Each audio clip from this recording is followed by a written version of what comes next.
nous avons, s'il vous plaît, monsieur Vincent. Ah, je crois qu'on a un petit écho. On a un petit problème. Ah, je vais juste attendre. Est-ce que c'est du côté de Pierre ou est-ce que c'était de mon côté? A priori, c'est réglé. Est-ce que c'est bon là? Je crois que tout est bon. Magnifique. Salut Bienvenue Anthony. sur le live, les gars. Comment allez-vous? Écoute, plutôt bien en ce début de semaine. Et toi? Yes, très très bien, exactement. Là, c'est vrai qu'on est lundi en fait. Ouais, c'est Et juste. ouais? Toi, fidèle au poste, toujours en live tous les soirs quasiment. On essaye au maximum, exactement. Là, c'est moi qui rencontre. Voilà, magnifique. Ah, il y a ce petit, c'était rigolo, il y avait ce petit écho à chaque fois. Je crois que c'est tout bon. Sébastien, bienvenue à toi. Enchanté, salut Anthony. Comment vas-tu? Écoute, impeccable, je me greffe à cette session. Avec plaisir. Magnifique. Super. Alors, je crois. Ah, ok, je comprends. Vous êtes dans la même pièce. Oui. Pas du tout, je vois pas de quoi tu parles. Ok, c'est pour ça qu'il y avait l'écho. Je vois, ok. Parce que je vois que ton micro, en fait, il est coupé. Du coup, alors on a Pierre également. Ok, vous êtes tous dans la même pièce. Ok, je vois. Est-ce qu'il y a une quatrième personne qui va nous rejoindre ou est-ce qu'on est juste, du coup, les quatre? Bien sûr. Yes. Ah, on a encore une Ouais, dernière personne. On a avec nous Anaïs. Bienvenue à toi. Comment vas-tu? Très bien, merci. Et toi? Ouais, très très bien, merci. Au top, nickel. Donc toi, tu es également dans la même pièce. Donc c'est Vincent qui va gérer le son ce soir. Donc tu as beaucoup de pression, fais attention à toi. Ouais. En tout cas, du coup, je vais quand même regarder avec la communauté et avec le chat si on vous entend correctement, parce que du coup, c'est vrai que le son il est un petit peu plus bas peut-être pour certaines personnes. Ce que je vais faire, c'est que je vais diminuer juste le son de Vincent et je vais mettre au maximum le son de chez tout le monde. Comme ça, normalement, on devrait être plutôt bon. Voilà. Alors, s'il y a quoi que ce soit avec le son, n'hésitez surtout pas à dire si d'un coup c'est faible chez quelqu'un ou autre, histoire que voilà, on puisse quand même comprendre chaque personne qui va parler avec nous ce soir. Super cool, j'adore quand il y a beaucoup de personnes, donc déjà bienvenue à tout le monde. J'ai déjà eu la chance de pouvoir rencontrer Vincent et Anaïs, donc il y a à peu près 2 mois en arrière, qui sont venus présenter le projet de Cardashift. Très très belle présentation aussi. On a Vincent qui a une plus grande barbe que la dernière fois. De ce que je peux me rappeler en tout cas. Peut-être que Sébastien ou Pierre, vous pouvez déjà peut-être commencer par vous présenter également, et puis en fait Vincent, puis Anaïs, puis peut-être même directement commencer avec Anaïs, les femmes d'abord, pour pouvoir peut-être se présenter pour toutes les personnes qui ne connaissent pas encore justement l'équipe. Ouais, vous m'entendez bien du coup? Bon. Alors je pense, alors moi je t'entends correctement. On va regarder ça avec du coup tout le monde. Mais je pense que ça va être bon. Moi, je te laisse peut-être te présenter, puis après, sinon il y a quoi que ce soit, au pire, on revient en arrière. Ouais, du coup, Anaïs, je travaille avec toute la bande là, chez Cardashift. Ravie de revenir sur ton live. Comme dit la dernière fois, donc moi je me suis occupée beaucoup de la sélection des projets qui vont arriver sur Launchpad. Donc ça y est, cette sélection est faite. Et maintenant, je suis beaucoup donc sur l'accompagnement de ces projets à aller vers la communauté et donc sur tous leurs enjeux de communication, comment ils vont interagir avec cette communauté, etc. Magnifique, super, merci. Pierre ou Sébastien, un des deux? Bon Pierre, on va continuer, vas-y. Très bien. Donc Pierre, donc moi je travaille globalement à la conception et la création du Launchpad en tant qu'outil lui-même. Voilà, rien de particulier, le développement en fait d'un peu tout l'applicatif et tout l'écosystème d'applications qu'il y aura pour pouvoir faire tourner Cardashift et dont le premier outil sera le Launchpad justement qui arrive très bientôt et dont on parlera ce soir. Magnifique, super, top. Et donc moi, je suis Sébastien, je suis en charge de tout ce qui va être aspect communautaire et investisseur. L'idée est de fédérer la plus grosse communauté d'investisseurs possible pour les IDO de chacun de nos batchs. Magnifique, super. Et puis Vincent également. Yes, enchanté. Rapidement, moi, je suis au pilotage global de Carda et notamment tout ce qui va avoir un attrait au partenariat et à la représentation extérieure. Donc, je suis présent sur à peu près tous les AMA que vous pouvez voir. J'ai pas mal d'interviews et je bourlingue notamment beaucoup dans l'écosystème Cardano, étant donné qu'on est un launchpad basé sur Cardano. Donc, du coup, c'est important de s'inscrire dans cette communauté. Exact. Top, magnifique, merci bien. Alors, il y a déjà pas mal de personnes qui connaissent très bien Cardashift. On a déjà eu donc la présentation également la dernière fois, mais peut-être qu'une seule personne peut déjà nous donner un petit récap de qu'est-ce que c'est Cardashift. Donc, on a parlé d'un launchpad, mais est-ce qu'on peut avoir vraiment une présentation rapide de qu'est-ce que c'est Cardashift? Ouais, je pense que je vais prendre le point. Donc, très rapidement, qu'est-ce qu'est Cardashift? Cardashift, c'est une initiative qui se veut citoyenne et qui se veut de fédérer un nombre important d'humains autour de causes qui sont pour nous des causes qui rejoignent tous les humains. Donc, c'est les enjeux sociaux, sociétaux et environnementaux de notre siècle, concrètement.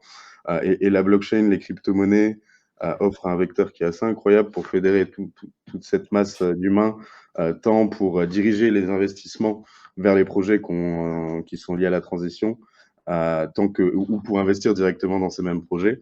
Et l'ambition était là, c'est de se dire qu'aujourd'hui, on a des vrais manques sur certains axes de financement, sur certains projets à impact, et on a la capacité de les adresser tant en matière de financement qu'en matière d'accompagnement et de création de nouveaux modèles économiques en tokenisant certains modèles qui aujourd'hui ont des business models traditionnels qui ont leurs limites.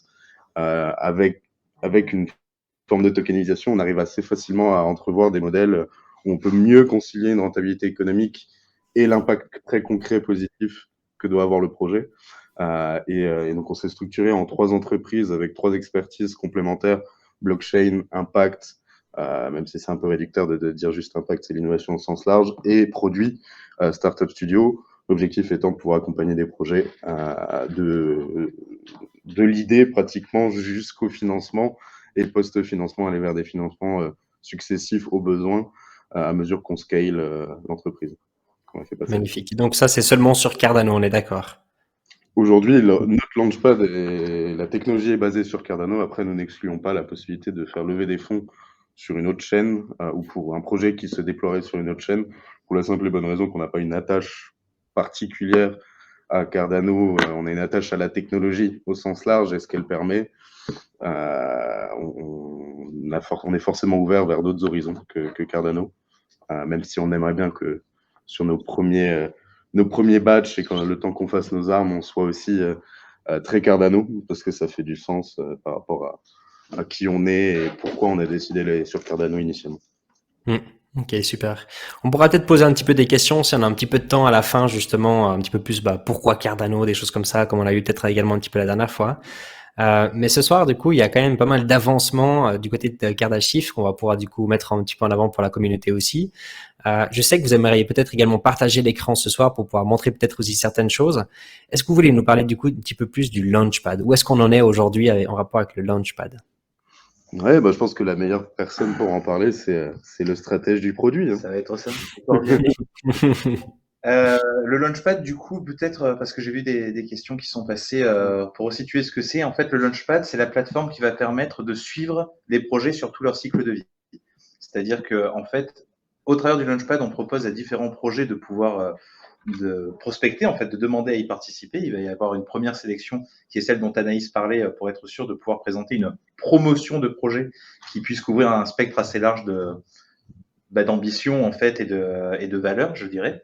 Ça va être et cette promotion en fait va être mise au service de la communauté en fait au travers d'une phase de vote qui va arriver bientôt, et c'est le Launchpad en fait qui va permettre de pouvoir voter pour ces projets, de choisir ceux qu'on veut voir pousser au bout parce qu'on y croit en fait, on croit à leur impact, on croit à leur potentiel, on croit à tout ça.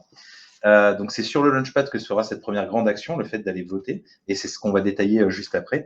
Et après, les projets qui auront passé cette phase de vote vont avoir droit à une étude beaucoup plus approfondie pour que ça devienne des projets vraiment finançables avec un business plan, avec tout ce qu'il faut derrière. Et à ce moment-là, on rentrera dans une phase de funding et d'IDO beaucoup plus classique. Donc l'objectif, c'est vraiment de soutenir tout ce cycle de vie du projet, les informations, les évolutions, les perspectives, au travers de ce Launchpad. Donc, voyez ça comme un Kickstarter avec une notion de sélection des projets en amont qui engage également la communauté dès ce moment-là. Exact, ouais, top, magnifique. Aujourd'hui, vous avez déjà des projets ou est-ce que c'est en cours ou vous avez déjà, par exemple, certains contacts avec des projets potentiels pour être listés? Notre première promotion de projet est établie. Bravo. Yes. bientôt présenté. Excellent. Donc, on pourra pas avoir le teasing ce soir, malheureusement. En fait, tout ce qu'on peut dire, c'est on a screené plus de 250 projets. Ouais. Des projets qui ont soit postulé directement auprès de Kardashift, soit certains qu'on avait déjà dans le radar et qu'on allait chercher. Et on a un peu séduit pour nous rejoindre et ils ont effectivement accepté notre proposition de valeur. Au final, on a retenu une petite dizaine et c'est quelque chose qu'on va présenter dès la sortie du Launchpad. La question, c'est quand est-ce que ce sera Launchpad. Voilà. Et ça Voilà. se fera très bientôt. J'ai pas compris la fin, pardon. Et la sortie de Launchpad est imminente en fait. On prévoit de dévoiler la date ces prochains jours. C'est vraiment plus une question de jour et on remercie la communauté d'avoir patienté toutes ces longues semaines, tous ces longs mois en fait, depuis le début du projet. C'est pas toujours simple, en effet, quand on participe dans une communauté, d'attendre, parce que on souhaite toujours avoir la date précise. Moi, je sais très bien aussi que pour une équipe, c'est pas toujours évident de donner une date. Souvent, on ne peut pas donner une date, parce que c'est très complexe. Mais en tout cas, c'est vrai que, de moi, ce que j'ai vu, en tout cas de loin, c'est que la communauté de Kardashift a été très actif, très très gentil, et puis est vraiment magnifique, pour être honnête. Donc vous avez beaucoup de chance aussi pour ça, mais je pense que c'est surtout en rapport avec le travail que vous avez quand même fourni jusqu'à présent. Donc vraiment top. Est-ce qu'il y a certaines choses, du coup, visuellement, que vous aimeriez, du coup, partager avec nous? Je sais pas si c'est Pierre qui va partager ou si c'est... Je vais partager. Ouais, magnifique, super. I understand, let's proceed. Alors, tu peux partager en effet, et puis après, ce sera à moi de... Voilà, tu me dis quand tu es prêt, puis comme ça, moi, je le mets sur l'écran. Ouais, je suis prêt. Magnifique. Alors, comme ça, on est tout bon. Magnifique, top. Vous voyez l'écran du coup? Normalement, on voit tout. Yes. Alors, là, en fait, je vais commencer juste par vous montrer rapidement la gueule du Launchpad, en fait, et dans une version qui sortira, enfin une pré-version, si on peut dire, qui est une version vraiment à vocation pédagogique, puisqu'elle expliquera un peu tout ce sur quoi je vais revenir, sur ces mécanismes de vote, ces mécanismes d'IDO derrière, et comment se passe concrètement un vote. Donc, ça, pour le coup, vous pouvez voir que c'est sur du test. Donc ça va arriver très, très, très vite.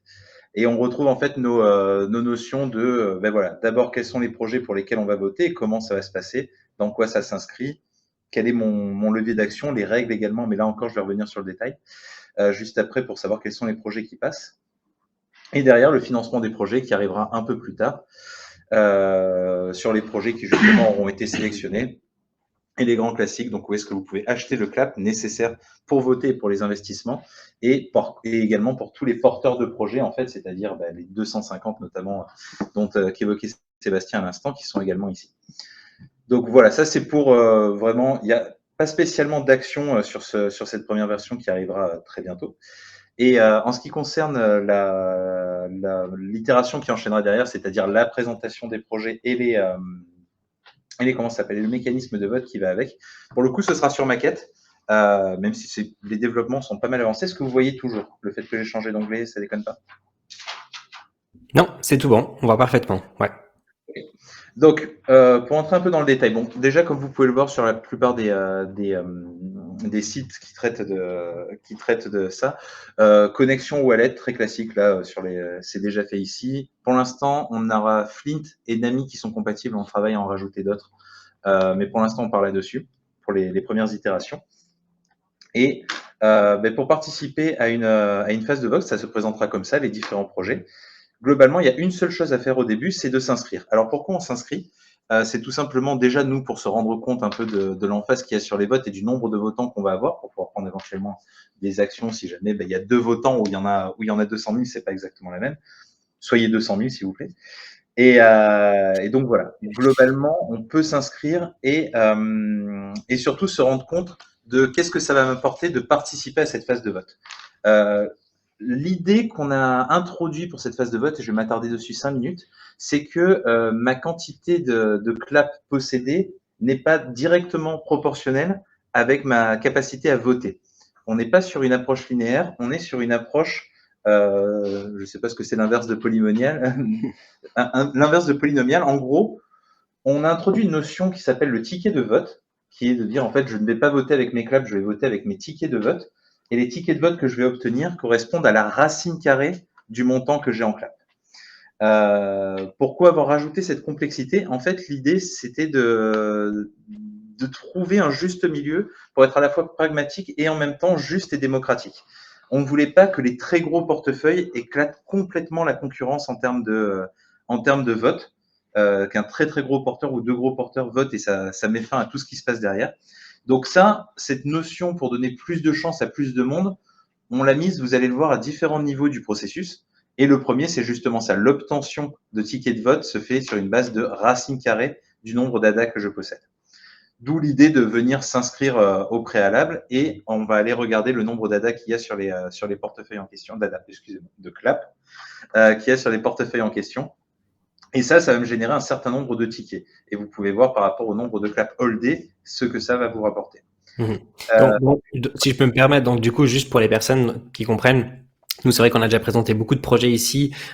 Typiquement, c'est le proof of entry, on appelle ça. Donc, c'est vraiment de pouvoir prouver qu'en fait, chaque utilisateur compte.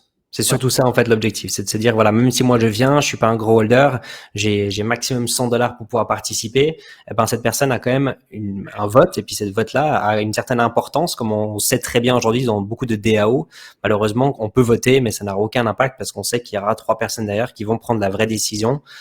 Et donc là, l'objectif, c'est de se dire, bah voilà, si d'un coup, demain, on a 200 000 personnes, comme tu as dit, c'est qu'en fait, du coup, ça va être vraiment beaucoup plus juste en rapport avec tout le monde qui va participer. Et on le verra, en fait, ça impacte également sur les votes eux-mêmes, mais j'y arrive juste après.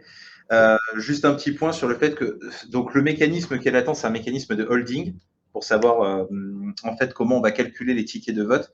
Et donc ce qu'il y a sur une holding, ce qu'il n'y a pas sur une holding et qu'il y a sur du stacking, c'est les frais de transaction. Donc en fait, on s'évite cette partie-là. Là encore, pour encourager les petits porteurs à participer, on pourrait se retrouver avec des personnes qui paieraient pour pouvoir voter, ce qui serait quand même pas l'idée. Mais par contre, on va remplacer le mécanisme d'obtention de fees qu'il y a sur un stacking par un reward qui va être calculé de manière parallèle, mais qui sera reversé à la fin de la période de vote. Donc, on retrouve un peu ce qu'on a dans le stacking, mais avec moins de frais de transaction. Ok, top ça. Parce que je vois. Il y aura toute la partie pédagogique, ce que je vais vous expliquer, tout ça. Mais voilà, je peux m'inscrire à la phase de vote et une fois que j'y suis, c'est bon. L'idée, c'est de garder mes claps jusque-là parce que c'est sur la moyenne des claps que j'ai holdés que je vais avoir ma valeur de référence et dont je vais extraire le nombre de tickets de vote via de la racine carrée. Si j'ai gardé 10 000 claps pendant toute la période, j'aurai 100 tickets de vote, tout simplement. Une fois cette phase d'inscription terminée, on va rentrer dans une phase de vote, la phase de vote à proprement parler. Donc moi, j'ai 150 tickets, par exemple. Et là, je vais pouvoir aller voter pour les différents projets. Typiquement, on va avoir pour chaque projet un ensemble de détails. Donc, c'est quoi le problème, c'est quoi les solutions, les liens vers tous les réseaux sociaux que vous pouvez avoir. Il y aura certainement en plus un chat Discord pour discuter de tout ça, à voir si on les host ou pas. D'ailleurs, on est en train de réfléchir à ça. Mais les Twitter, les Telegram, tout ce qui va avec. Et la possibilité, du coup, d'aller voir les équipes, de les contacter. Bref, de se renseigner pour pouvoir faire un choix conscient. Et pour voter, en fait, c'est très simple. Il suffit d'aller sur le projet qui nous intéresse, de voter now. Et donc, la logique est la suivante. On vote. Il y a 2 règles en fait qui sont induites. On vote par tranche de mon nombre de tickets, donc par tranche de 10%. J'ai 100 tickets, je vais pouvoir mettre 10, 20, 30, 40, 50, 60 votes au sein d'un même projet. On a fait ça à la fois pour simplifier la manière de gérer tout ça et pour être dans cette notion de c'est pas que je donne 3 votes à un projet, c'est que je répartis mon pouvoir de vote sur différents projets. Donc, le fait de raisonner en portions permet en fait de garder la maîtrise et de bien dire, OK, voilà comment je décide de pondérer ma participation au projet. Donc, par tranche de 20%, par exemple. Et la deuxième règle, en fait, qui est tacite, donc là, je vous montre ce qui se passerait pour une phase numéro 2, qui n'est pas du tout tacite, d'ailleurs, qui est une règle très sérieuse, qui est on ne peut pas voter pour plus de 4 projets dans l'absolu. L'idée, c'est qu'on veut éviter, il y a une dizaine de projets, 10%, 10%, 10%, 10%, et du coup, j'ai participé à tous les projets avec les mêmes gains éventuels qu'il pourrait y avoir derrière. Non, on veut que les gens fassent des choix. Et d'ailleurs, vous remarquerez que 4 projets votés par 10%, je ne suis pas capable de mettre 25, 25, 25, 25. Donc là aussi, l'idée, c'est de faire un choix 40, 30, 20, 10 ou du 50, 50 ou 40, 30, 30, bref. D'être sur une répartition qui est à la fois assez libre et qui en même temps implique un peu d'engagement. Donc c'est comme ça qu'on va voter pendant une semaine. Et à la fin de ces votes-là, on va avoir les résultats. Et en fait, les résultats, c'est quelque chose d'assez important. Pour le coup, je vais juste re-switcher sur la partie explicative, ce sera plus simple. Bien sûr. celle que vous trouverez sur le site. En fait, pour qu'un projet passe, on attend une double validation. La première, c'est que 10% des votes au minimum qui a été mis sur ce projet et 10% des votants. Donc, c'est-à-dire, toujours pour reprendre cette notion de très gros portefeuille, s'il y a 50% des votes qui ont été faits par ces deux immenses portefeuilles, mais en fait que c'est les deux seuls à avoir voté, le projet ne passera pas. Mhm. On veut que les projets remportent un vrai succès à la fois sur le nombre de personnes qu'ils ont su mobiliser et sur les montants qu'ils ont su mobiliser. Intéressant. Petite question comme ça, parce que donc du coup là, par exemple, en l'occurrence, on a un gros whale qui possède 10%, ben, il peut voter, donc du coup automatiquement on a déjà ce feu vert d'un côté. Après, il faut en effet encore 10% de tous les participants, donc tous les wallets, je suppose, différentes qui possèdent des claps, Tout à fait. qui doivent vraiment participer. Ouais. Voilà. Est-ce que vous avez un système également contre la multicréation de wallets? Si moi je suis un whale, est-ce que je peux créer 200 comptes assez facilement et puis mettre 10 claps par wallet? Je pose cette question parce que c'est assez intéressant parce qu'on a beaucoup de ces projets qui essaient de faire ça. Moi je suis pour 200%. Et puis on retrouve quand même beaucoup de systèmes qui arrivent à aller contre ces anti-bots, si je peux appeler ça comme ça. Est-ce que vous avez déjà réfléchi à ça ou est-ce que c'est quelque chose que vous envisagez également par la suite? En fait, en toute transparence, donc il existe une solution plus ou moins qui déjà nous couvrirait pas mal, c'est de mettre le KYC dès cette étape-là. Mhm. Et pour le coup, on s'est vraiment posé la question. On a fait un choix qui n'est pas forcément final, mais c'est un choix qui est pragmatique de là où on en est dans notre apprentissage, j'ai envie de dire. Aujourd'hui, ce qu'on veut valider, les hypothèses qu'on veut valider, c'est l'adhésion de la communauté à une telle approche démocratique, une telle approche de choix. Et on sait qu'on aura ce risque sur le premier batch, un risque qu'on mesurera après cette première itération, qui est effectivement des personnes qui dupliquent un peu les portefeuilles pour truquer les voix. Mais nous, ce qu'on veut surtout voir, c'est effectivement l'adhésion, l'effort démocratique qu'il peut y avoir derrière. Qu'est-ce que ça nous dit de ces projets-là? Et avec un KYC, on se priverait d'énormément de participants. C'est vrai, oui. Et donc voilà, donc c'est un choix conscient. On a conscience qu'on n'est pas forcément à la cible là-dessus et que si jamais il y a ce genre de magouille, il va falloir qu'on soit plus prêt à l'entrée. Alors, je vais quand même préciser quelque chose, c'est sur les conséquences, le gain que peut m'apporter le fait d'avoir voté pour un projet, et notamment pour un projet gagnant. Sans rentrer dans le détail, on va avoir donc les phases d'IDO qui vont se suivre aux phases de vote, tout simplement, avec une phase de private, c'est-à-dire un moment où on va pouvoir investir dans le projet à des taux avantageux. Et ceux qui pourront participer à la private sont globalement ceux qui ont participé à la phase de vote et qui ont aidé ce projet à émerger. Et ça va passer par une loterie où les chances de gagner sont proportionnelles au nombre de votes que j'ai utilisés. Mais sans entrer dans le détail, en fait, ceux qui vont participer à la private, c'est un wallet donné.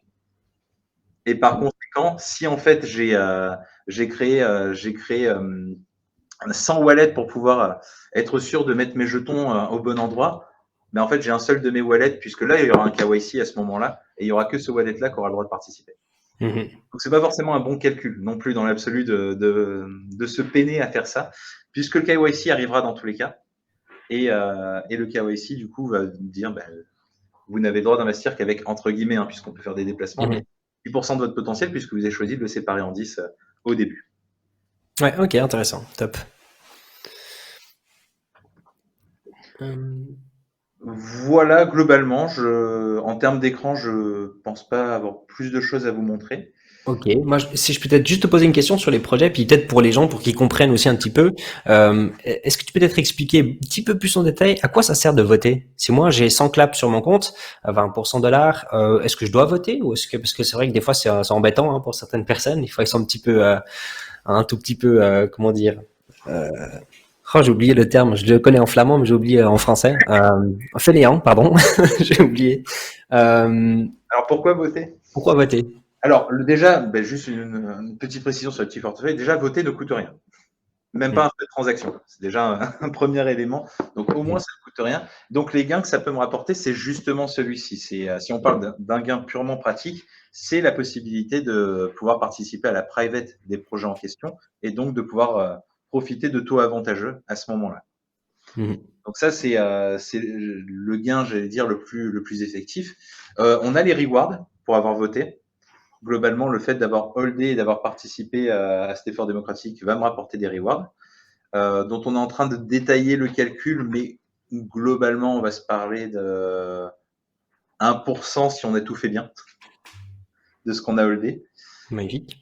Et le dernier, je ne sais pas si c'est argument contrat, mais pour nous, c'est quand même important de le mettre en avant. On a eu un rôle. On a eu un rôle sur quelque chose qui va avoir un vrai sens, que ce soit environnemental ou écologique ou sociétal. Je veux dire, ça va avoir un véritable impact et on peut faire. On n'est pas sur l'idée, c'est qu'on ne veut pas proposer une approche où je suis récompensé si j'ai parié sur le bon cheval. Non, je suis récompensé à partir du moment où j'ai participé à la sélection d'un projet qui va marcher et qui va avoir un véritable impact. À ce niveau-là, d'ailleurs, mes chances de participer à la private sont principalement indexées sur le fait que j'ai voté. Pas forcément que j'ai voté pour le projet en question. On préfère récompenser un effort démocratique qu'un bon pari, d'une certaine manière. Donc voilà, l'idée, c'est ça, c'est d'avoir principalement, au-delà des gains financiers qu'on pourrait avoir, tout simplement d'avoir choisi quelque chose qui a du sens pour nous-mêmes, en fait, tout simplement. Non, c'est top, j'aime beaucoup. Moi, ce qui me plaît beaucoup, si je peux quand même dire là-dessus, c'est le fait que, parce que je retrouve ça dans beaucoup de projets crypto, puis je suis au courant en interne aussi des fois que malheureusement, magnifique, tu l'as fait nécessaire, que malheureusement, des fois quand on fait un vote sur Snapchat, par exemple, malheureusement quand on n'arrive juste pas au pourcentage nécessaire, souvent c'est à peu près les 10%, hein, il faut au minimum avoir 10% de vote pour pouvoir faire en sorte que le vote soit accordé. Quand on n'arrive pas à ces 10%, qu'est-ce qu'on fait? Souvent, en fait, on contacte un whale avec qui on est en relation, on contacte un gros VC, on contacte une personne de l'équipe ou l'équipe même, en fait, vont faire les derniers votes et vont faire en sorte qu'en effet, le vote va passer. Ou tout simplement, des fois, pour balancer, quand ça va pas du tout dans le bon sens, du coup, il y a une grosse personne qui vient et qui change la totalité. Et ça, c'est quelque chose qu'il faut changer. Hein. C'est un gros problème aujourd'hui qu'on retrouve dans beaucoup de projets crypto-monnaies. On n'arrive plus rien à faire. On a la token economics qui est déjà sortie. Tout est déjà en route. Et les gens, ils possèdent déjà les tokens, ils ont déjà l'argent dans leur wallet. On peut plus rien faire malheureusement là-dessus, à part changer la manière de voter. Et donc, je pense que pour des projets comme le vôtre, c'est extrêmement important en effet d'avoir un système comme ça qui fonctionne. Et puis, franchement, je suis super content de voir ça. Ça se voit que ça a été réfléchi. Et puis, maintenant, à voir à quel point ça va vraiment fonctionner. Hein. Ça, c'est la chose qu'on souhaite voir maintenant avec le temps. J'ai vu juste avant un petit peu sur le chat également certaines personnes qui demandent du coup c'est quand les premiers projets, c'est quand est-ce que ça va sortir, etc. Est-ce qu'on peut avoir un petit peu de teasing ce soir? Qu'est-ce qu'on peut sortir de l'équipe? On a quand même 4 personnes avec nous ce soir. Est-ce qu'on peut ressortir quelque chose de quelqu'un? C'est très difficile Je ne dirais pas. Hein. de donner vraiment plus d'infos. Tout ce qu'on peut dire, c'est que on travaille vraiment dur sur ce Launchpad, qui est vraiment le premier produit de l'écosystème de produits que Kardashian va produire. Lors de la sortie du Launchpad, on aura la sortie du batch avec la douzaine de projets qu'on aura sélectionnés. Et de là, on va commencer cette fameuse phase d'enregistrement qui durera plusieurs semaines et après on enchaînera sur la phase de vote. Déjà eu plusieurs mois de développement en interne. Là, on est vraiment sur les tout derniers jours avant de faire cette grande annonce avec la sortie du Launchpad qu'on attend tous. Et je pense, si je peux compléter sur ce qui se passe aujourd'hui avec les projets, parce que du coup, c'est pas parce qu'on n'est pas live qu'on travaille pas déjà avec les projets. On est en train de vraiment les accompagner. On fait des workshops sur différents pans pour qu'ils soient prêts pour une phase de voting sur le Launchpad, pour être accueillis dans notre Discord, pour discuter avec la communauté. Il faut savoir vraiment qu'on a des typologies de projets qui sont quand même très variées. On va avoir des projets qui sont très B2C pour qui les communautés, ça les connaît déjà, pas forcément les communautés crypto, mais pour eux, c'est assez naturel. Et on va avoir aussi des projets très industriels, très B2B, où là, il y a besoin de beaucoup plus d'accompagnement pour les onboarder qui viennent concrètement sur le Launchpad et échanger avec la communauté. Donc là, on est en plein milieu de tout ça. Ça avance très, très bien. Et effectivement, je pense que on parle d'une question de semaines et pas de mois. Il y a aussi une chose, effectivement, on est effectivement de préparation en interne, on accompagne les projets justement pour qu'ils soient le plus aptes à être soumis à la communauté, notamment savoir pitcher, savoir se présenter, savoir gérer une communauté, parce que l'objet, c'est effectivement certains ne viennent pas du monde crypto et ils doivent du coup avoir ces b.a.-ba de gestion de communauté notamment. Nous, en fait, quand on voit ces projets-là, on se dit, mais en fait, on aimerait qu'ils soient tous élus en réalité. On aimerait que ceux que la communauté va choisir, mais ils méritent largement tous d'être accélérés et de faire une IDO à la fin. Donc, je pense vraiment que ces prochaines semaines, notamment durant la phase de gouvernance, la phase de vote, vont être vraiment palpitantes et passionnantes. Exact. Ouais, c'est incroyable d'entendre ça, pour être honnête. C'est vrai qu'il y a quand même souvent des très mauvais projets aussi qui souhaitent aller sur des launchpads, en tout cas des launchpads que moi je connais. Et puis c'est vrai que il y a un travail énorme de la part de l'équipe qui ont aujourd'hui un launchpad pour pouvoir faire aussi quand même les recherches nécessaires et puis pas de proposer quoi que ce soit non plus de bête pour la communauté. Pour peut-être un petit peu différencier également les launchpads aujourd'hui qu'il y a sur le marché, parce que je suppose que vous avez quand même bien étudié le monde des launchpads, que ce soit maintenant des DAO makers, des plus gros, bien que ce soit maintenant des plus petits. Quelle est la différence entre votre launchpad, ou quels sont peut-être un point fort, à part le fait que vous êtes sur l'écosystème de Cardano? Est-ce qu'il y a quelque chose de bien différent aujourd'hui que vous pouvez également mettre en avant comparé à d'autres launchpads que vous avez appris en disant ça c'est un point négatif aujourd'hui qu'on a pu voir, que vous avez aujourd'hui peut-être pu travailler dessus vous-même? J'en ai plusieurs qui me viennent à l'esprit. Déjà, je pense qu'on accélère uniquement un type de projet particulier, que sont des projets qu'on nomme à impact positif, soit social, environnemental, selon des grilles d'assessment qui sont claires et qu'on travaille au quotidien.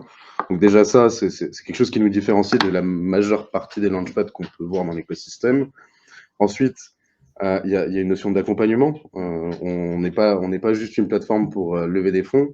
On accompagne en pré-funding les porteurs de projets pour dérisquer un maximum et ne pas envoyer un projet qui a peu de viabilité à nos investisseurs. L'objectif, c'est qu'il n'y a pas de risque zéro, mais qu'on peut limiter un maximum ce risque-là. Et ensuite, on a un vrai accompagnement qui est fait aussi après le financement. Donc, c'est tout cet accompagnement qui change vraiment beaucoup des plateformes assez traditionnelles qu'on peut voir. Et ensuite, je pense qu'on peut parler de la modularité. Aujourd'hui, ce que Pierre présentait, on est sur des bases qui sont saines pour être très modulaires. C'est-à-dire que si on a un projet, selon le type de projet, qui doit lever en plusieurs phases, avec des modalités un peu particulières, sur un temps un peu plus long, on va pouvoir le faire très facilement. C'est pas un modèle one size fits all comme on le voit généralement. L'objectif, c'est qu'on prend chaque projet et on fait ce qui correspond et ce dont ce projet a besoin, plutôt que de vouloir absolument le sortir en ultra low market cap, avec un projet qui pump au listing, alors que c'est pas du tout cohérent par rapport aux ambitions du projet et à son business model. Donc c'est des grands points, j'en ai sorti quelques-uns, je pense qu'autour de la table, il y a des personnes qui peuvent... même pour englober un peu plus tout ça, Cardashift n'est pas un launchpad en fait. Oui. Cardashift, en fait, ce sera une suite d'outils. On commence par le launchpad, mais il y en aura certainement d'autres derrière, des outils de DAO, d'assurance, de pas mal de choses que vous pouvez retrouver sur le site de Cardashift.com, sur la roadmap en fait, mais de landing et tout ce qui peut aller avec. Et l'objectif mais ça c'est juste pour l'outil qu'on va mettre à disposition de ces projets pour qu'ils puissent fonctionner, tout simplement. Et plus l'accompagnement humain et méthodologique qu'on va apporter également à ces projets-là. Le Launchpad n'est finalement que une brique essentielle, bien évidemment, à tout ça, mais c'est un outil au service de ce qu'on veut faire. C'est pas notre produit. Exactement, ouais. Ok, top, magnifique. De toute façon, je pense qu'en effet, il y a encore plusieurs points également différents. C'est vrai qu'en fait, il y a beaucoup de questions sur le chat. Donc, si vous êtes intéressé, on peut peut-être prendre quelques petites questions également. Je peux même me permettre du coup de les mettre directement sur l'écran. C'est pas pour cacher Sébastien ou Anaïs, qu'on soit bien d'accord. Je les renlève directement. Mais comme ça, si la personne qui peut mieux répondre directement aussi à la question, n'hésitez surtout pas à vous lancer. Et puis comme ça, moi, j'essaie de prendre un tout petit peu des petites questions qu'il y a aussi un petit peu sur le chat directement. Puis après, moi, j'ai encore d'autres petites questions aussi de ma part, si j'ose. Alors, j'étais dans l'hyperbole sur les 200K. C'était vraiment pour les séparer. Nos ambitions ne sont pas 200K pour les premières itérations. Par contre, comment on souhaite atteindre une large audience? Tout simplement les intégrants. On va lancer un très gros travail pour d'un côté, expertiser enfin être de plus en plus expert et précis sur ce qu'on fait d'un point de vue blockchain, d'un point de vue Web3, mais également un autre travail pour commencer à intégrer toute la communauté Web2, pour faire simple en fait, sur le Web3. L'idée, c'est pas j'ai des claps sur 36 wallets, je peux voter, c'est j'ai 50 € dans mon portefeuille, je peux voter. Dans mon portefeuille, dans ma poche. Donc, on a vraiment cette ambition d'élargir vraiment la cible pour que toute personne qui est capable aujourd'hui de payer sur Amazon, dans l'absolu, soit capable de contribuer à des projets sur Kardashift. Donc, ça va être principalement un travail d'accompagnement, de facilitateur, de pédagogie, du X, du Y. Donc ça va être un des premiers grands aspects, ça va être élargir tout simplement notre cible potentielle. Et voilà, vraiment, on veut que ce soit simple, on veut que ce soit facile pour tout le monde, parce que l'enjeu, c'est pas d'être un crypto-expert. L'enjeu, c'est d'avoir envie de contribuer à des projets qui ont du sens. Ok, ouais, magnifique. Juste petite parenthèse aussi, donc c'est vrai que pour toutes les personnes qui ne peuvent pas ou ne veulent pas même participer financièrement toujours à ces projets-là, vous pouvez également des fois participer en soutenant justement les projets, en faisant un petit follow sur le réseau, etc. Donc vous pouvez mettre point d'exclamation Kardashift sur le chat, puis vous avez directement tous les liens qui sortent. Puis sur leur Twitter également, en ce moment même, il y a un giveaway, je crois, si je me trompe pas, de $300. Je sais pas si je dis pas de bêtises. Félicitations pour vos 10K sur Twitter déjà, magnifique. Donc du coup, n'hésitez pas aussi à participer. Non seulement ça leur donne de la visibilité, mais en plus de ça, vous pouvez après avoir peut-être même des claps directement. Donc c'est plutôt cool. Et puis, c'est vraiment voilà, c'est vraiment le cas. Vous pouvez toujours participer même si vous n'êtes pas investisseur. Donc ça donne toujours un gros soutien. Parce que c'est vrai que le côté marketing aujourd'hui dans le monde du Web 3, alors ça a l'air des fois un petit peu simple, mais d'un côté c'est aussi assez complexe. Quel est un petit peu aussi peut-être vos ambitions sur le côté marketing, parce que c'est vrai que ça peut, c'est assez vague en fait le marketing aujourd'hui dans le monde du Web 3. On peut partir sur le côté des influenceurs sur YouTube et puis aller chercher en effet un petit peu n'importe qui, si je peux dire ça comme ça. Ou on peut aussi faire un petit peu du marketing beaucoup plus target sur un certain ciblage de personnes. Est-ce que vous avez déjà un tout petit peu envisagé, quel est un petit peu votre plan marketing après le lancement de votre Launchpad un petit peu? Je vais prendre le point. Effectivement, c'est une excellente question. La manière dont on envisage la création de notre communauté, la croissance de cette communauté-là, c'est plutôt quelque chose d'extrêmement qualitatif et de miser essentiellement avec les personnes sur lesquelles on partage l'ADN, donc typiquement la communauté Cardano. Donc tout cet écosystème de porteurs de data sont déjà en hyper affinité avec Kardashift, et c'est avec eux qu'on va commencer à travailler cette communauté dès le début. Donc, que ce soit des grands influenceurs Cardano, que ce soit même directement avec la fondation Cardano.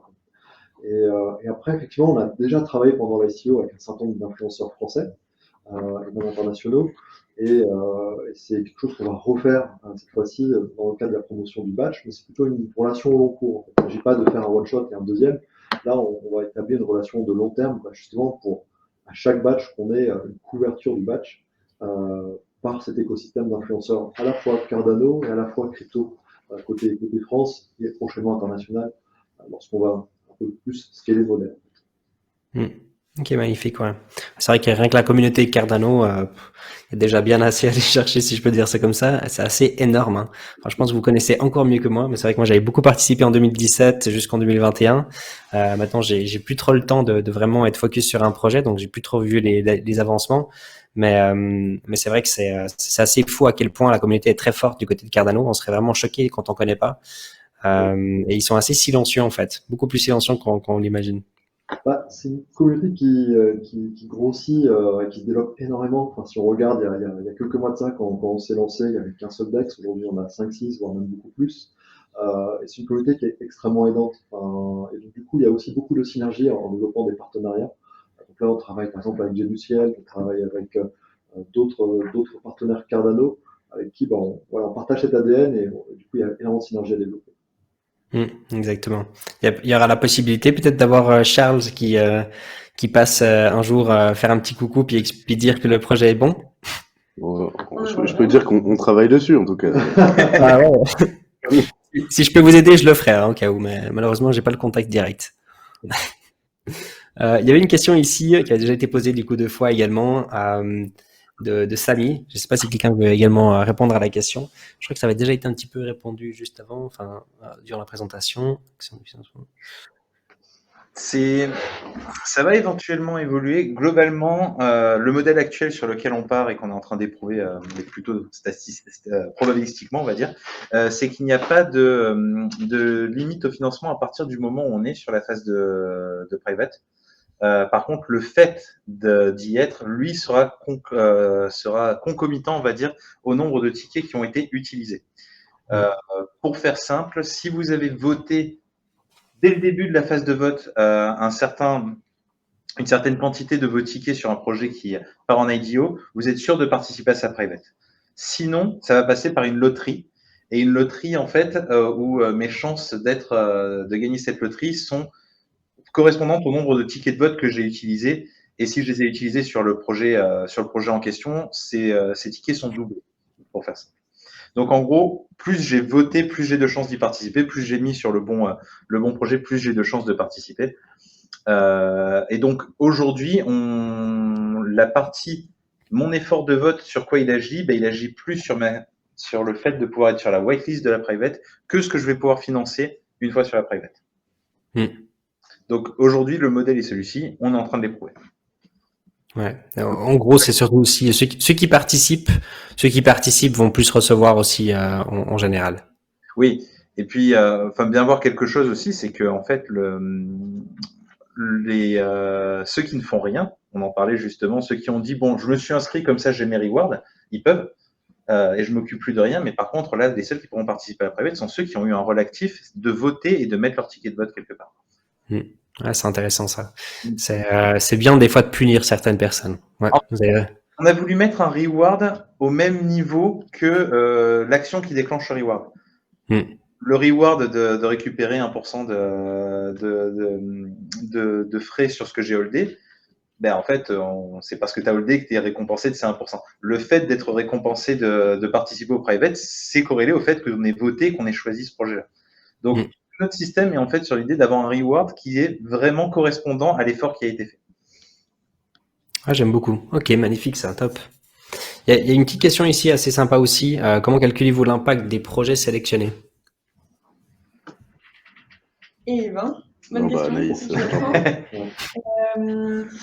Alors, c'est très compliqué de calculer l'impact. Ça fait l'objet de je ne sais combien de thèses d'impact management et d'impact assessment en général. Donc, on ne se clame pas calculeur d'impact parfait. En revanche, on a essayé vraiment de définir des cadres pour évaluer les projets et réussir à les comparer entre eux. Donc, pour rappel, on a en gros 7 thèmes d'impact qu'on essaye d'adresser, qui sont l'eau, un air de qualité, une nourriture durable, des écosystèmes stables, un accès à la finance partout, un accès à l'éducation et un accès à la santé. C'est les 7 thèmes. Et cet impact, et dans chacun de ces thèmes, on essaie de mesurer l'impact des projets, en gros, rapidement, en mesurant d'abord leurs externalités positives, donc en gros, tout ce que le projet claim faire de bien, en essayant d'y soustraire toutes les externalités négatives, donc en essayant de vraiment considérer tout le scope d'impact du projet. Il y en a forcément des externalités négatives, mais il faut réussir à les mitiger et à les contrôler. Et ensuite, on essaye de booster le projet ou booster son impact selon 2 choses. Un, sa scalabilité. On essaie de privilégier des projets qui ont une grande scalabilité. Et deuxième chose, par leur time to impact, donc en gros leur durée, la durée qu'ils vont mettre à avoir leur impact final. Donc on privilégie vraiment des projets qui ont un impact dans moins de 5 ans, s'ils sont mis en place maintenant, et pas des projets qui seront en place en 2060. Ils connaissent les accords de Paris, c'est 2030, donc voilà. C'est un très bon point, ça. C'est vrai que, moi personnellement, je peux faire beaucoup de promesses pour dans 40 ans. Je peux venir avec des très très très bonnes idées.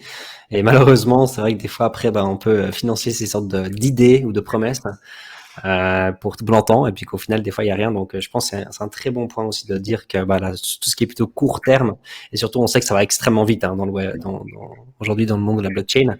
Donc, je pense que c'est aussi très important en effet. Exactement. Ok, top, magnifique, super.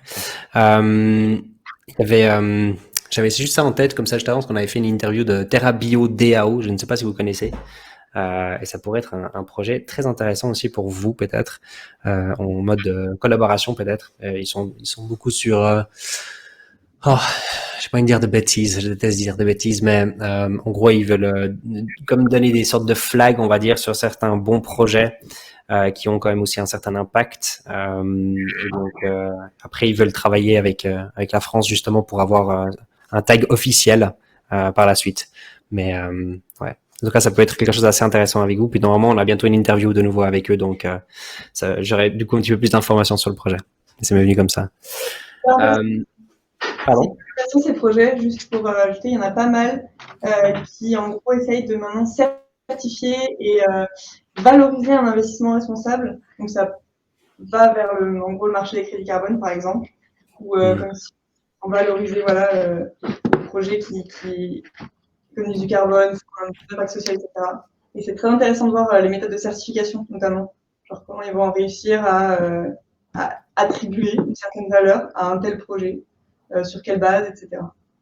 Ouais, exactement, ouais, je pense. Mais peut-être c'est encore un petit peu tôt, hein, c'est possible. Mais en tout cas, il y aura de toute façon beaucoup de jolis projets aussi à travailler avec. Aujourd'hui, vous avez beaucoup de partenaires ou d'intégration avec Cardashift? Qu'est-ce que tu entends par partenaire? Parce que on va avoir tant des partenaires au niveau du sourcing, donc vraiment Ouais. pour identifier des projets, on va avoir des partenaires financeurs. Donc là, ça peut être des family office, des business angels, des fonds d'investissement, avec qui notre objectif, c'est de pouvoir assurer un continuum d'investissement. Si on a des très gros projets qui nécessitent des gros fonds industriels, comment est-ce qu'on les accompagne? Parce que peut-être que la levée crypto traditionnelle ne peut pas suffire. Si un projet arrive, qu'on l'accélère d'abord, comment est-ce que dans un an, on lui permet de faire sa série A avec des partenaires privilégiés qui sont déjà dans l'écosystème? Donc ça, c'est sur la partie financière. Et après, on a des partenariats plus tech sur des futurs oracles, Wallet, Dex. Ouais, non, alors je parlais beaucoup plus en effet des sortes d'intégration et donc peut-être partenaires tech du coup, peut-être on peut les appeler, qui est justement lié à, bah voilà, si vous travaillez avec Chainlink, avec les oracles, et qui est-ce qu'aujourd'hui vous travaillez sur ce côté-là? Aujourd'hui, sur la première version de Launchpad, on n'a pas à ma connaissance, on n'a pas de partenaire tech. On passe par des API de Blockfrost Ouais. sur Ok. pour pouvoir auditer, enfin, auditer la chaîne relativement facilement. Mais on n'a pas on n'a pas de besoin particulier pour cette V1. Par contre, dès la V2, qui arrivera d'ici la fin d'année, enfin, l'expérience qui aura un peu développée, enfin, qui aura été un peu développée, on aura clairement des partenaires. Aujourd'hui, on est en discussion avec des oracles, avec des DEX, avec certains wallets, des frameworks de DAO aussi. Il y a plein de choses qui sont en train de se créer. C'est très nouveau, hein, l'écosystème Cardano, faut pas l'oublier non plus. La tech est assez récente, il y a pas mal d'initiatives, il y a des gros changements qui arrivent au mois de juin avec le hard fork de Vasil. On a du mal encore à anticiper quelles vont être les contraintes que ça va créer, les opportunités que ça peut créer aussi en termes de développement.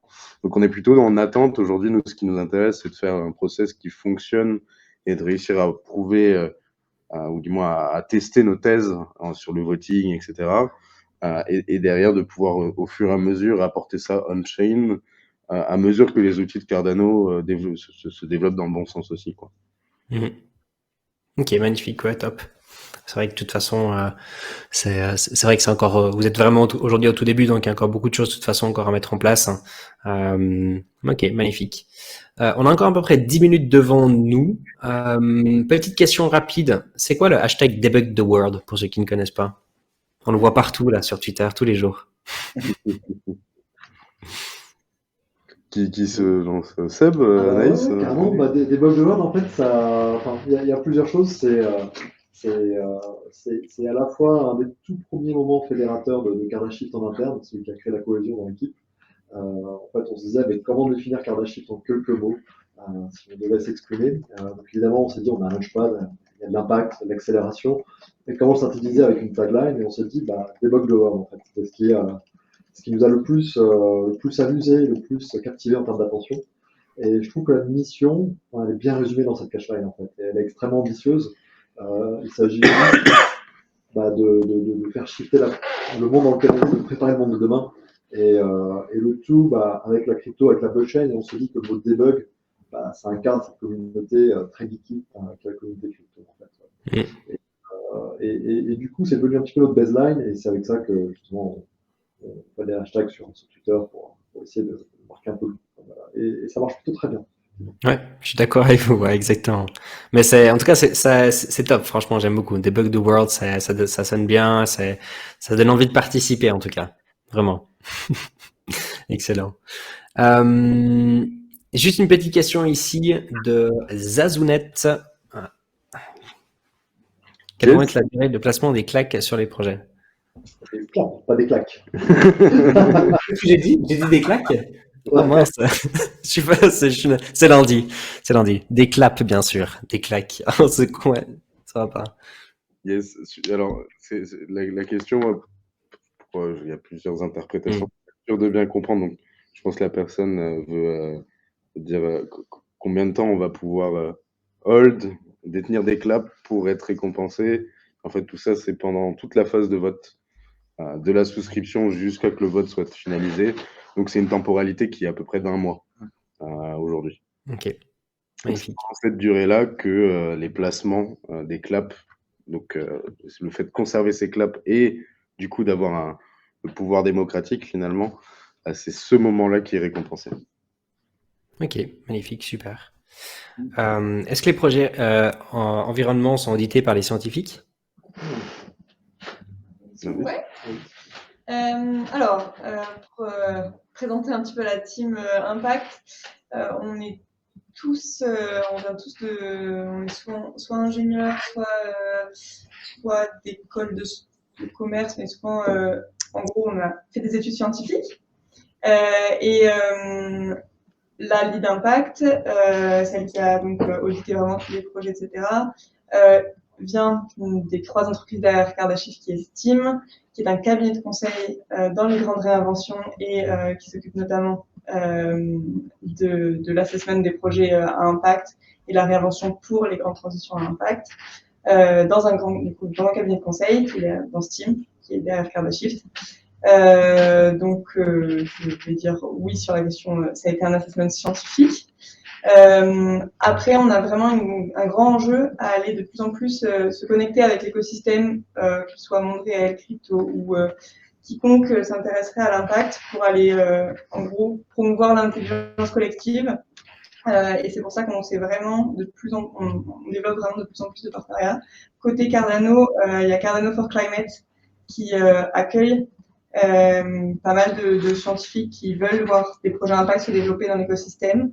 Et sinon, monde réel, on a de plus en plus de liens, pas encore annoncés, mais par exemple, il y a un qui sort jeudi. On travaille pas mal avec PwC et leur cabinet de conseil, et leur branche en impact justement. On a même pu écrire avec eux dans leur livre blanc de cette année l'article sur la blockchain et impact.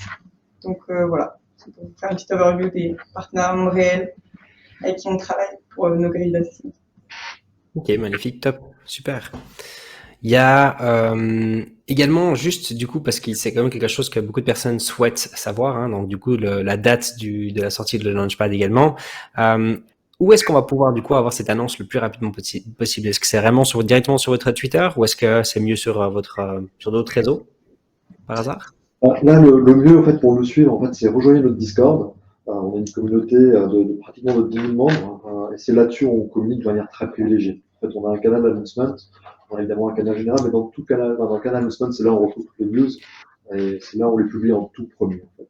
Pour avoir l'info, la date de sortie du Launchpad, rejoignez le Discord, c'est discord.gg/Kardashift, et après voilà, canal d'announcement. Et vous pouvez évidemment sur Twitter pour les grandes, etc. On privilégie le Discord en premier souvent parce que c'est vraiment notre communauté proche, qui a aussi accès à des damas où on fait des rooms vocales là-bas. Mais en effet, sur Twitter, on communique aussi très largement. Et du coup, pour l'annonce de la sortie du Launchpad, ce sera au cours d'un lama sur notre Discord, justement, pour donner la primeur de la news à notre communauté, notamment parce qu'ils nous suivent depuis plusieurs semaines et ils attendent ça avec impatience. Excellent, top, super. Il y a tous les liens dans le chat au cas où, pour l'exclamation Kardashift. Donc vous pouvez aller rejoindre. Il y a le Discord, il y a leur site internet, il y a leur Twitter et puis aussi leur Medium pour qui est côté blog. Donc, n'hésitez pas à aller faire un petit tour. Également, du coup, vu qu'on a plus beaucoup de minutes devant nous, on a pour toutes les personnes qui ont plein d'autres questions également sur Cardashift, donc n'hésitez surtout pas à les rejoindre sur le Discord puis à les poser des questions. Je suis sûr qu'ils vont pouvoir vous répondre sur toutes vos questions. Et puis dans 4 minutes, il se passe quelque chose, non, ce soir? Ouais. C'est pas, hein. Ouais, on a un truc que notre communauté, ou en tout cas les porteurs de clap, attendent depuis assez longtemps maintenant, puisque par rapport aux decks les premiers decks sur lesquels on a été listés, peut-être la première semaine de février, il y en a un notamment qui s'appelle Sunday Swap, un gros deck chez Cardano, qui donne l'opportunité de faire des yield farming sur des paires, donc Clapada, et on est ravis de pouvoir vous annoncer qu'on a enfin réussi à setup tout ça avec eux. On a même gagné un concours de gouvernance, donc merci d'ailleurs à toute la communauté qui a pu voter pour nous, puisque c'était soumis à la gouvernance partagée pour savoir quelle était la prochaine farm. Et donc ce soir, normalement, dans quelques minutes, à partir de 21h, on va voir à quelle heure ils arrivent à lancer, mais dans quelques minutes. Très content de pouvoir vous annoncer que la pool Adaclap va pouvoir avoir du yield farming. Donc ça va être très cool de faire ça chez Sunday. Excellent ça. Du coup, pour tous les token holders de Clap ADA, ceux qui les laissent dormir sur des wallets aujourd'hui, il y a des opportunités maintenant un petit peu différentes. On peut participer sur un DEX super cool. Moi, j'adore ça personnellement, justement, de pouvoir en effet apporter de la liquidité sur des DEX, surtout sur des projets qu'on suit et puis qu'on aime beaucoup. Donc, super cool pour toute la communauté. C'est normalement dans 3 minutes. J'ai un petit peu plus de pression, comme ça au moins, vraiment tout le monde va être dessus. Et puis, ravi de partager cette annonce justement sur ta communauté et au cours de ce Twitch. En fait, c'est quelque chose qu'on a réservé pour voilà. En tout cas, merci beaucoup. Ouais, c'est vraiment la classe. Je pense que tout le monde va être vraiment ravi avec ça.